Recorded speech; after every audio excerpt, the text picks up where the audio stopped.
So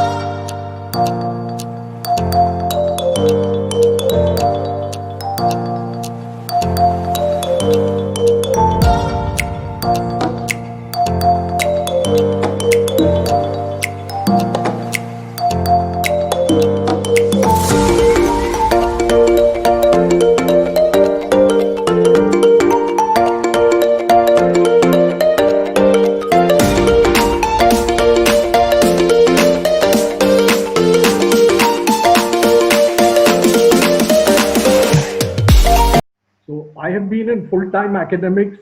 If you ask me to speak for 10 minutes, I'll speak for 10 minutes. If you ask me to speak for the allotted time, 20 minutes, but we need to cut down the time. So I would let the organizers, Raman Saili, I can see, So please tell me 15, how long you want me to speak. 15 minutes if you can conclude Yes, that. yes, I so will nice. possibly, Dr. Kindly, Raman kindly. Saili, complete in 15 minutes. Yeah. So, respected Dr. Raman Saili, Dr. Anupama Wagh, Chaya Saigal, the paper presenters for this conference. Raman Saili did mention that there were 75 papers that were received, but roughly about 40 would be doing presentation.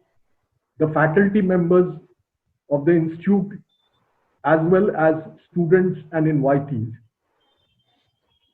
This is the third international conference that has been organized by GNVFC, GNVS Institute of Management. I recollect I was invited 2 years back as a speaker for the conference organized by the same institute, which was an international conference dealing with VUCA. Probably, I think my performance must have been satisfactory because I've been elevated from being a speaker to becoming a chief guest. So, I mean, I presume, see, I don't know whether it is just passage of time, like today you promote the students allowed to keep terms. I can also be promoted because of that. But I'd like to take the benefit of doubt that probably my performance was found satisfactory, so I've been asked to. Now, when we look in terms of this conference, the theme is building core competencies, disrupting the disruptors, and it is purely a research conference where research papers have come in. There are two excellent presentations that were made. Anupama dealt with in terms of her own experience and looked in terms of the change management. When she started off, she did say that you need to look in terms of change, and she mentioned Charles Darwin. Whenever I look at disrupting the disruptors and look at change, I would look at change from three angles. One is what is called continuous change, the other is what is called discontinuous change, and the third is what is called tsunami change. Continuous change is that I join a school, every class I get from one class to the other. I do my high school. After I complete my high school, I join college. It is a change, but it's a discontinuous change. It's true that I complete my college career and then enter the corporate world. It's a discontinuous change. What happens in a tsunami change is I suddenly get sacked by the company. It's a tsunami change. It totally upsets me. Now, whenever we look in terms of disruption, it is basically a tsunami change. Already, when Anupama was presenting, she was referring to various examples in terms of technology, of what were the changes and how business adapted. But when you look in terms of the disruptions, these as a terminology, disrupting the disruptors, in management literature came about in terms of the end 90s and threatened every sector, and we need to deal with it. And to a large extent, this was app-based platform changes. It's not that the disruptive changes or what I call tsunami changes did not take place. If I look in terms of my corporate career and look in terms of the way value engineering is applied, some of the disruptive changes that took place, when I clearly see, is with reference to look in terms of the global type of changes that took place. In 1989, end of Cold War, opened up every economy, and closed or mixed economies became open economies. I also recollect that in India, we opened up our economy in 1991. There's a policy change in terms of disruptive, and a lot of companies had to restructure because of that type of a change really happening. And when you look at COVID, that most of you stated, COVID is also going to bring about a policy change where countries would like to become self-sufficient instead of basically trying to rely on imports. There is a certain feeling against China. I see certain global agencies like WHO getting badly impacted because people are questioning the credibility of that international organization. Similarly, I see WTO roles going through a change where powerful countries may not even want to follow the WTO norms. So you will see a certain shift that will take place globally in terms of policy. Now, when we look in terms of disrupting the disruptors that was mentioned, I recollect quite a few cases. As a child, recollect that I used to have baths with a galvanized bucket in the bathroom. Go to anybody's residence, you will not find a galvanized bucket. You will find all plastic buckets.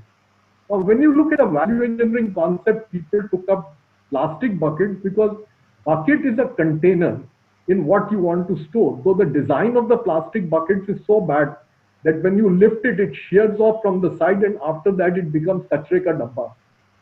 Now, this is reality of what tends to happen. I'm intentionally bringing this out that when a technological change takes place, the business can totally be affected. Look in terms of glass having been replaced by PET. You look in terms of all the types of PET bottles, partly because, when you make glass bottles, it's a totally different technology. Most products used to be sold in glass bottles. I recollect even when I, as a kid, milk that we purchased from area milk colony used to come in glass bottles, and the bottles used to be washed. Today, you don't get any milk in a glass bottle. It's all plastic, and it's a throwaway plastic. What then happens is that this is a technological change that impacts the business totally.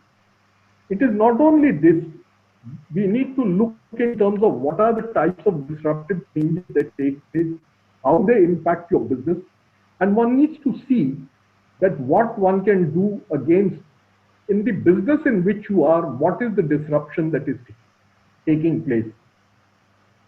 App-based platforms have been a major disruptor, and organizations, the organizers asked the paper writers to write on the theme that they had laid down, disrupting the disruptors, and had placed what is called sub-themes in production, in marketing, in finance, in HR and IT. So when I was asked by Raman Saili to be the chief guest, I said, this is a research seminar. Can you send me 4 papers that have been written by the authors? Don't send me the whole lot. There's a jury that will evaluate it. Let me look at them, and then I will comment over it and then try and write. And since the participants all are researchers, I looked at them. People have done an excellent job in trying to write out their papers. But I must also say that the theme was building 4 competencies, disrupting the disruptors. I would suggest to the writers that when you look at it, that's the main topic and the others are sub-themes. Obviously, there are disruptions that take place, but we need to look in terms of it and how do you bring them out. People have done excellent work in terms of researching in whatever they looked at. And that's why from a research angle, I'm going to say that what we need to look at. Raman Saili had sent me 2 papers that were from HR. One was on marketing, one was in finance. So I went through them. And then I would say that when I look at any research being done by any of the students or faculty or anybody presenting papers, we need to distinguish between research that is done in physical science and research that is done in management. When research is done in physical science, the basic tool used for research is laboratory experiments. And what happens is you do under laboratory experiment, based on the laboratory experiment, you draw conclusions. However, in social science, research is dealing with human beings, hence values have relevance. And whenever we look at management concepts, Management concepts are universal, but practices are cultural specific. So when you get down to looking at this, something that Chaya also brought out, that when you look in terms of today's working, one will have to learn to be patient.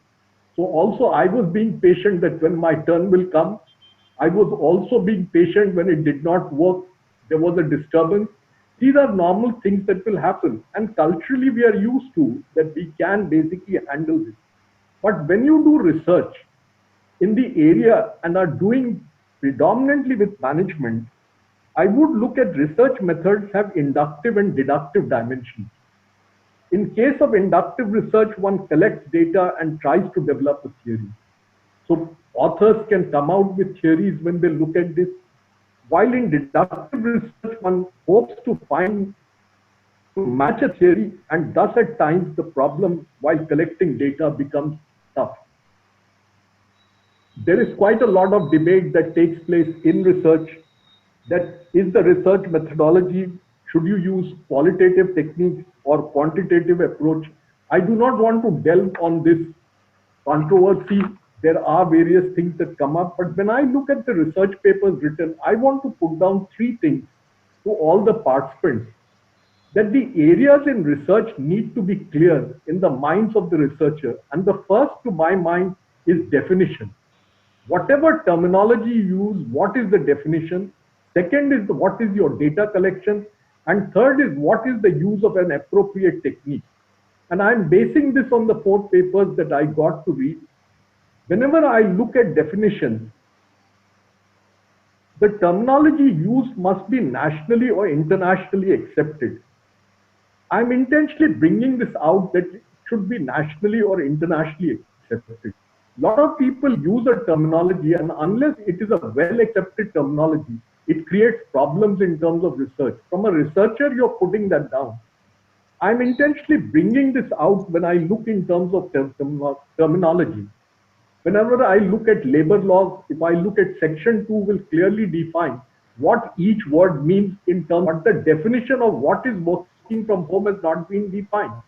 I have intentionally brought this out because there is a terminology called home-based workers. Now, home-based work is defined by ILO as a terminology, which is by a convention called 177, which in the Second National Commission on Labour was asked by Ravind Verma's committee that presented it for it to be ratified, but was not ratified. And I'll mention what that terminology is. The definition is that it is any person, he or she is working from home or in another premise of his or her choice, other than a place of workplace of the employer. Mark the wording of the employer. Irrespective of who provides the equipment, material, or other inputs used, unless this person has the degree of autonomy of economic independence necessary to be considered as an independent worker under the national law. Why I'm trying to bring about, because home-based work is a terminology which is used, and there's a lot of informal sector where home-based work applies. I, in my ILO career, worked and looked at home-based work, and then tried to look at what are the number of people in this country working on home-based work. Let's be very clear, artisans is home-based work. When you go in terms of a lot of places, like in the UP, you have got where garments are made. They're made at home. Chicken work that is done, it is made from home. I'll bring an example to all of you who are from Mumbai. That is in 1962, Mahila Grih Udyog Lijjat Papad was set up as a work from home. A manufacturing activity was decentralized, and it's a big enterprise. It's a well documented case study of what has been done at work from home. Now, these are innovations that were done by those people. Even if you look in terms of business work from home, there is a similar example in CSR which has been done, what is called the Mangal Deep Agarbatti, which is the second national selling brand in the country, developed by ITC as a CSR project which they undertook not very early. It is in 2007, and it competes against the Mysore product, which is Cycle brand of 1948, and the second leader. Now, why I'm trying to say is that people have tried to find disruptions, even in the Indian context, of trying to do things which take place. One needs to look in terms of how one can disrupt and do this and what can be work from home. But as a researcher, when you're looking at it, please be clear on the definitions that you use, because that is going to be equally important. The other part that I will mention is data collection. Now, one of the problems of most researchers in data collection is that do I take published literature, which is easy to get, and published literature to a large extent in the Indian context, when you want to do research in the corporate area, is predominantly published balance sheets. When you want to go and do research and you go to an enterprise, unless you know them and they agree to give you the data, it is practically impossible. And one of the major problems with companies is that when you want to research, most companies want to give a success story. Nobody wants to give the failure story. Now, unless you get a failure story, the learning does not take place. So what really happens is people do work out a data collection methodology, try and collect some data. The problem of data collection is that you have to rely upon what the enterprise, unless you go out and collect it in the general public. What is essential is how reliable is the data collected, and why I tried to bring out that definitions important with data collection is because whenever you do interviews, whatever you ask in a question must be clearly understood by the person that's responding. And that's the way one needs to look in terms of the definition of the words that are there that you use in terms of. The other which I want to mention is appropriate technique. One is basically sampling. I'm not getting into statistics of teaching what are the sampling methodologies and others. But I find large number of people, when I was looking at the research papers presented, large numbers want to use a statistical technique and build a causal relationship and justify the same. Quite often the technique used may not be appropriate, and also the assumption made at times could be questionable. Everything necessarily does not have a causal relationship, and one tends to put this. But quite often people do put a hypothesis, put a causal relationship, and then write the papers.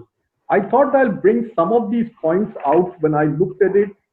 Obviously, I would like to thank the organizers for having invited me here to speak. And it's been a pleasure being back with GNVS Institute of Management, coming back after 2 years to speak. And I wish the Institute all the best. I also listened to what all your collaborator, Bombay Management Association, has been doing. Chaya made a presentation with reference to what all activities they are doing, which is an excellent work BMA is doing. University of Mumbai, with who are your collaborators, are well known. And your other collaborator also, which is JJT University Publishers. We know them, and I wish all this conference all success. And to all the participants that are attending, please look at it, because this is the inaugural session. And I thought I'll deal something with research because you're all researchers.